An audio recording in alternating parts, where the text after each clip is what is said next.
Hi guys, मी आज या व्हिडिओमध्ये तुम्हाला एक प्रश्न विचारणार आहे. Ignore. So hi guys, welcome back to my channel. So आज या व्हिडिओमध्ये मी ॲज अ डॉक्टर म्हणून तुम्हाला एक प्रश्न विचारत आहे.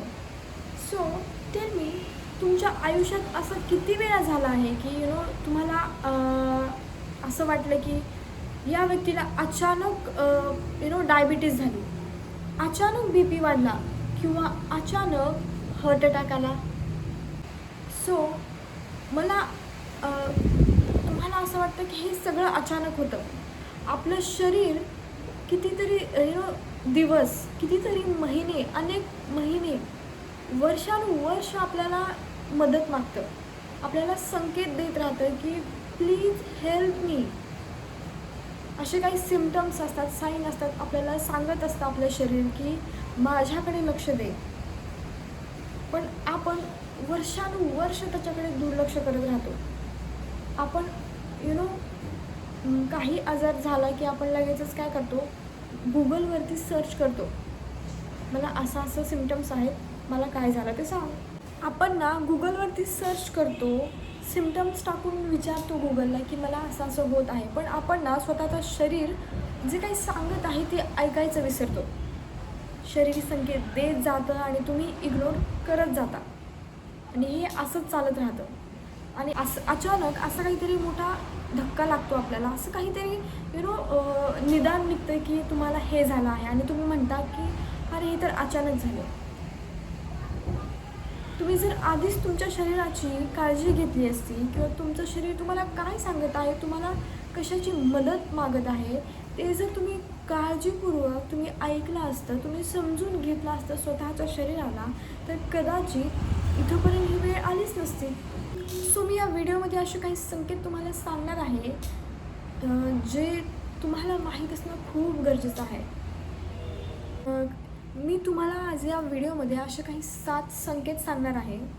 बट त्याआधी मला एक गोष्ट तुम्हाला सांगायची आहे किंवा क्लिअर करायची आहे की माझा ठाम विश्वास आहे की प्रत्येक रोग किंवा आपल्या शरीरामध्ये जे काही बदल घडत असतात ते फक्त शरीराचाच संबंध नसतो, या गोष्टींचा आपल्या मनाचाही तेवढाच संबंध असतो. मी तुम्हाला माझ्या व्हिडिओजमध्ये फक्त शरीराबद्दल अजिबात बोलणार नाही आहे, कारण माझा ठाम विश्वास आहे की शरीर it's not about just body.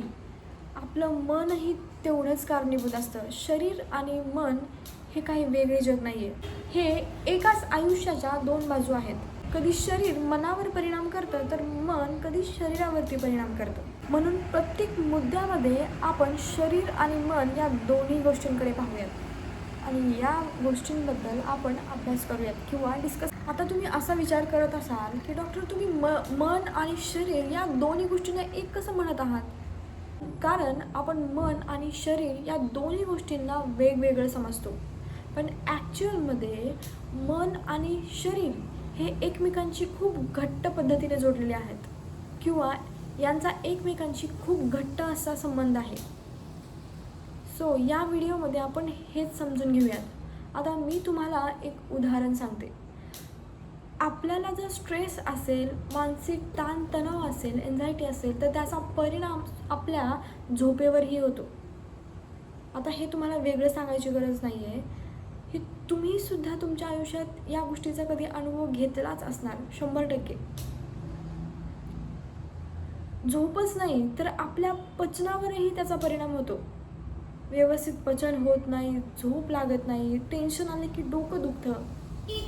आणि विज्ञानाने सुद्धा या गोष्टीला मान्यता दिली आहे की आपल्या मनाचा परिणामसुद्धा आपल्या शरीरावर होतो. याच्यात खोटं असं काही नाहीच आहे. आपण स्वतः या गोष्टींचा अनुभव घेतला आहे. सो आपण जेवढं आपल्या शरीराची काळजी घेतो ना, तेवढंच आपण आपल्या मनाची सुद्धा काळजी घेतली पाहिजे. कारण मनाचा परिणाम शरीरावर होतो आणि शरीराचा परिणाम मनावर होतो. It's very simple.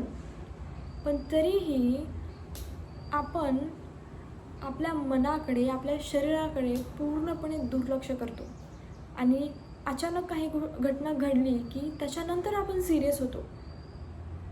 सो जेव्हा आपलं शरीर संकेत सांगत आहे तेव्हा त्या गोष्टीकडे तुम्ही लक्ष द्या. Don't ignore. मी असं अजिबात म्हणत नाही की फक्त मनामुळेच आपल्या शरीरावर परिणाम होतो किंवा रोग होतात. पण आपल्या शरीराचा परिणाम किंवा मनाचा परिणाम आपल्या शरीरावर होतो हे विज्ञानसुद्धा मान्य करतं. जर हॉर्मोनल इम्बॅलन्सचा काही प्रॉब्लेम असेल किंवा असा कोणता डिसीज असू शकतो, पण त्याचा परिणाम आपल्या मनावरही होऊ शकतो ना. चिडचिडपणा, थायरॉईडचे जे पेशंट आहेत त्यांच्या घरातले जे स्ट्रेस, टेन्शन आहे त्याच्यामुळे थायरॉईड होऊ शकतो. सो आपण फक्त मनाची काळजी घ्यायची का मग? का फक्त शरीर जपायचं? अजिबात नाही. कुठल्याही गोष्टीला आपण स्किप करू शकत नाही. जोपर्यंत आपलं शरीर, आपलं मन आणि आपली जीवनशैली या तिन्ही गोष्टी बॅलन्समध्ये होत नाहीत, तोपर्यंत आपण पूर्णपणे निरोगी नाही आहोत. हो, जीवनशैलीसुद्धा खूप इम्पॉर्टंट पार्ट आहे. आपण किती वाजता झोपतो, किती वाजता उठतो, काय खातो, आपण आपल्या आवडी-निवडी ह्या सगळ्या गोष्टींचा परिणाम आपल्या शरीरावर होतो, मनावरही होतो. सो माझ्या मते निरोगी असणं म्हणजे फक्त शरीर शांत असणं आणि मन स्थिर असणं नाही. सगळ्याच गोष्टींचा बॅलन्स लागतो आणि तरच आयुष्य एकदम आनंदाने जगता येतं. सो भेटूयात आपण नेक्स्ट व्हिडिओमध्ये. तोपर्यंत तुम्ही शरीराचं ऐका, मनाची काळजी घ्या आणि स्वतःला जगण्यासाठी वेळ द्या. Bye guys.